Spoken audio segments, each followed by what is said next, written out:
Sense of touch is not just about, you know, with your fingers when you, well, touch the food, but refers to mostly yung lahat ng klase ng skin sa katawan natin that touches the food, no? Whether that be your palms or the area around your lips. And there are types of perceptions, the one we call somesthesis or the skin feel, and the kinesthesis, which is related to that sense of pressure when you're poking the food, for example, and you can tell whether it's soft or hard. So of course we know that there are different types of nerve endings um, on the surface of the skin and even under it, no?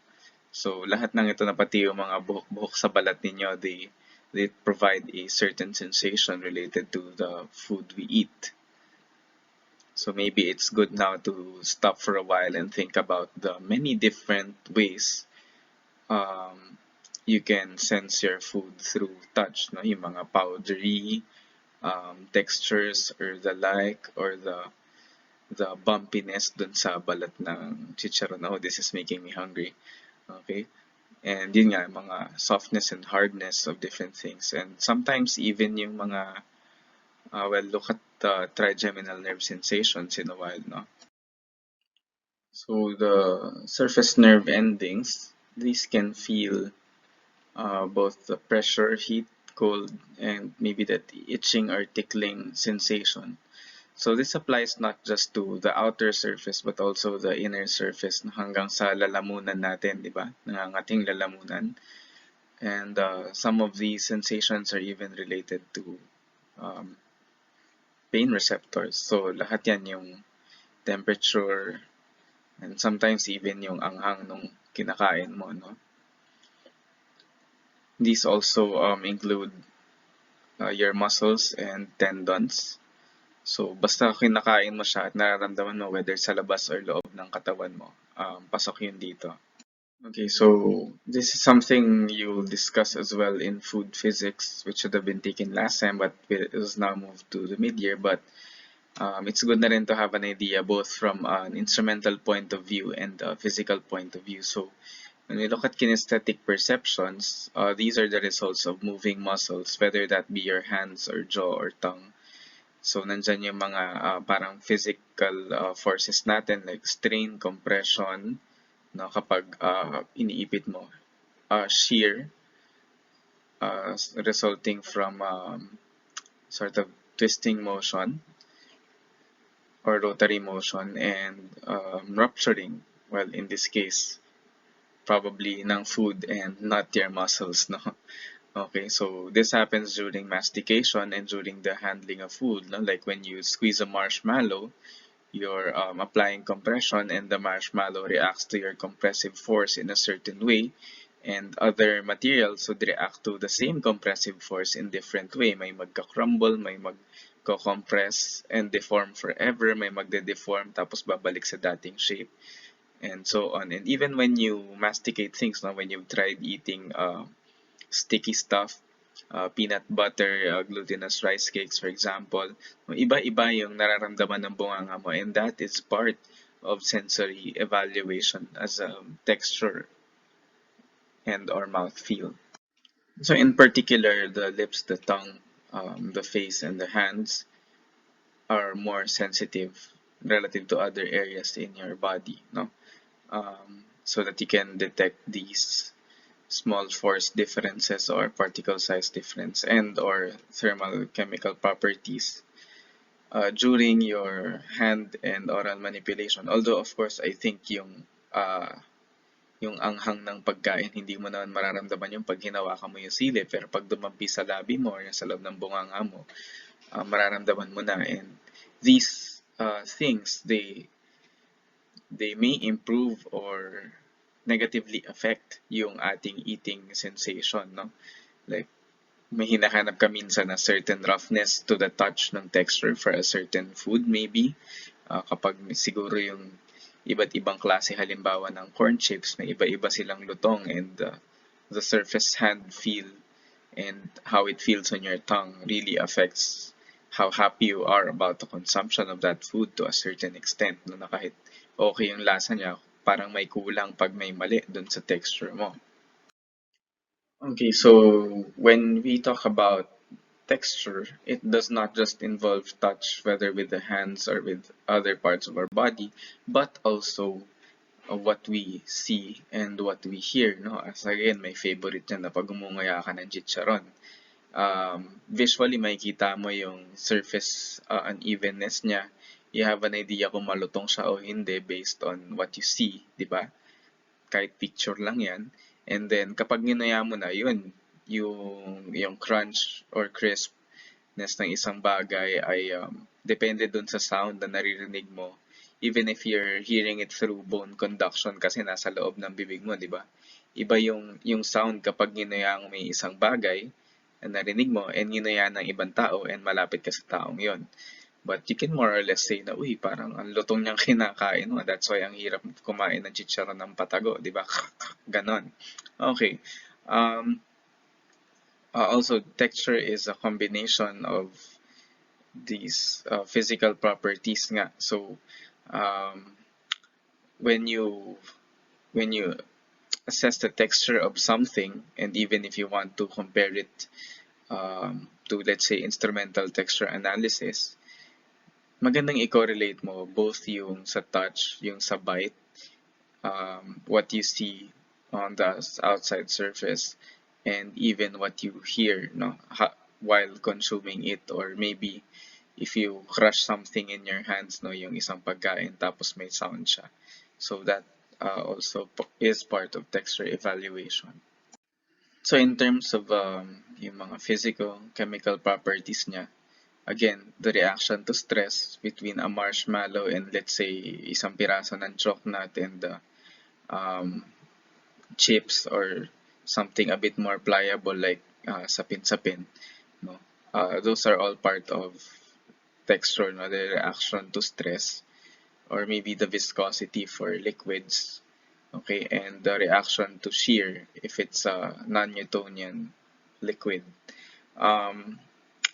You also have your tactile phylogeometric properties, not merely the overall shape of the object, but well, nandyan yung thickness niya, yung roughness or smoothness ng surface niya, mukha ba siyang sandpaper kapag dumampi sa dila mo, or is it silky smooth, and so on. And you also have the moisture related properties, so whether something is relatively dry and crumbly or wet and mushy. Now, I remember merong Christmas season na nun. So, merong nagregalo sa parents ko ng, hindi siya parang fruitcake, pero something similar. And then, akala nung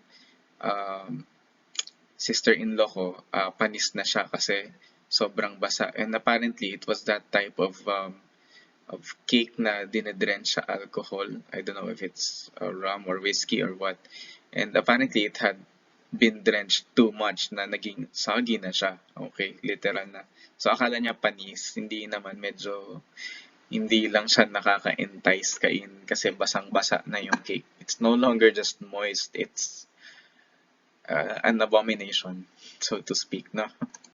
So with the development of texture profile analysis, these mechanical oral texture characteristics, no, while chewing have been somewhat defined. So they have their numerical definitions based on the results of, applying, measuring the amount of force applied through a compression cycle. But usually meron ding mga dictionary layperson definitions, because when you ask a lay consumer about, firmness, hardness, viscosity, you have to be of the same mind and frame of reference as to what the word rubbery or gummy means, no? So we will not be discussing these one by one as of now. However, please be reminded that these do exist, and our understanding of them would determine kung we are on the same page. Like, let's say we're evaluating the same sample and we use certain adjectives, and are we using these adjectives with a common frame of reference or definition. Pero yun nga, pag inunguya mo, di ba, chewy siya, chewy. Ano ba talaga ibig sabihin ng chewy? So that has to be defined within the analyst doing the work. But generally, when you say hardness, that's the point until mag fracture siya. Parang ganun, no? Then viscosity, of course, has its own widely accepted definition, but generally it's a response to a shear force. Okay, food physics, food eng, we'll discuss that. And then there are even some people saying pag crisp daw dapat sa incisor. So yung crispy crunchy medyo may konting debate yan even among sensory evaluators. So on, and how do you differentiate rubbery versus gummy? In terms of other oral characteristics, so especially when you're dealing with fibrous or those food, as you masticate a food, di ba? So iba yung characteristics na nabuo pa, iba yung after numerous chews, ano yung nangyayari? Does it crumble and then nalulusaw na lang sa saliva mo? Is it something na um, ang dami mong nguya bago mo siya umabot sa point na maswallow mo na siya? Yung nagbe-break ba siya yung cohesion niya tapos biglang may fibrous part na natitira, or it crumbles into a certain particle size that you would call mealy, parang yung mga cornmeal, no?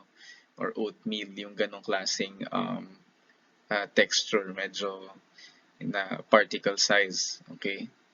O stringy like, well, cheese, for example, yung mga pizza cheese na pag hinihila mo talagang nagsistretch siya.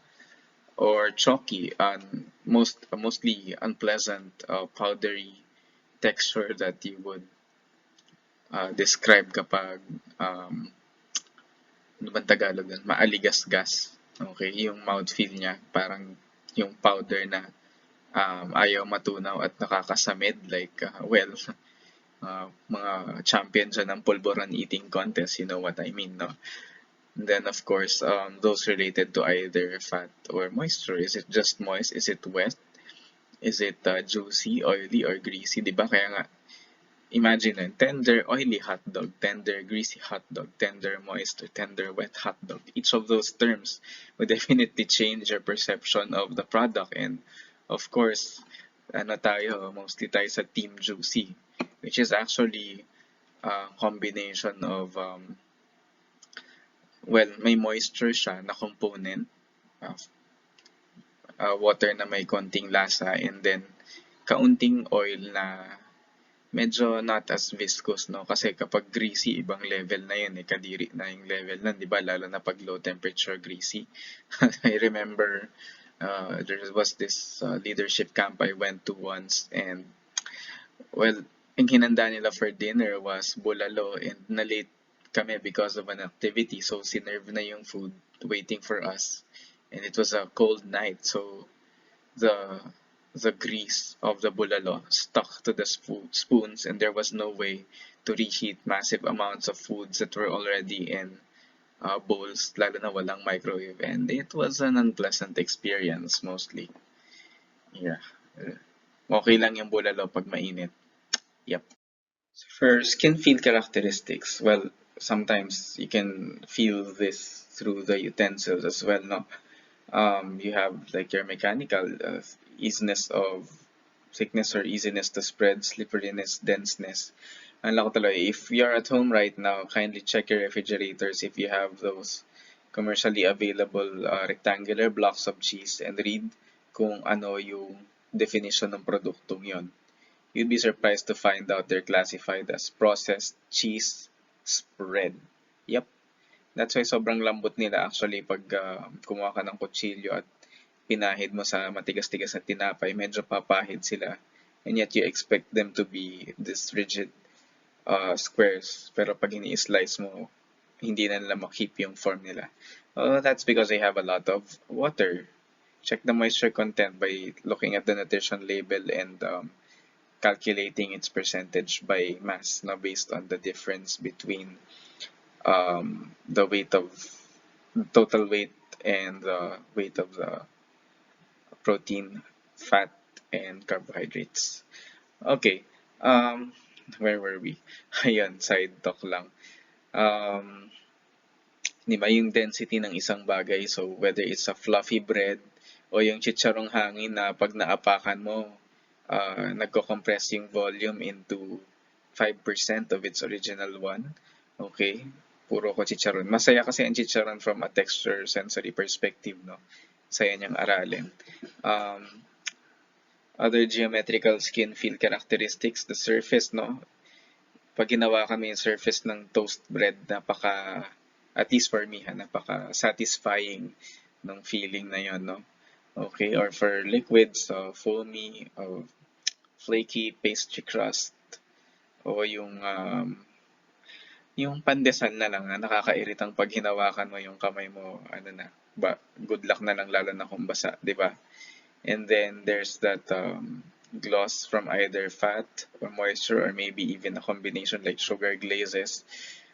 Di ba? Pag hinawakan mo yun, parang, there's that feeling. If you are a fan of sugar glazed donuts, then you'd be happy just to touch that flaking, glossy coat, no?